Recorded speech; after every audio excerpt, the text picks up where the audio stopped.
يا نفس إن لم تظفري لا تجزعي। আপনি কি জানেন আপনার মৃত্যুর ঠিক 40 দিন আগে আসমানে আপনার নামে একটি ঘোষণা হয়? সাহাবায়ে কেরাম রাদিয়াল্লাহু তাআলা আনহু বলতেন, মৃত্যুর 40 দিন আগে থেকেই রূহের দুনিয়ার সাথে সম্পর্ক আলগা হতে শুরু করে।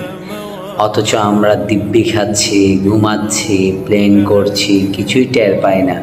কিন্তু আল্লাহ সুবহানাহু ওয়া তাআলা এতটাই দয়ালু যে বান্দাকে খালি হাতে নেন না। যাওয়ার আগে তিনি একটি চুপচাপ ইশারা পাঠান। সেই ইশারাটা কি? দুনিয়ার স্বাদ হঠাৎ ফিকে লাগা শুরু করে। কর্তৃত্ব আছে, মৃত্যু ঘনিয়ে এলে মানুষের অন্তরে এক অদ্ভুত পরিবর্তন আসে। যে খাবারটা কালো প্রিয় ছিল, আজ সেটা বিষাদ লাগে। যে বন্ধুদের আড্ডা ছাড়া দিন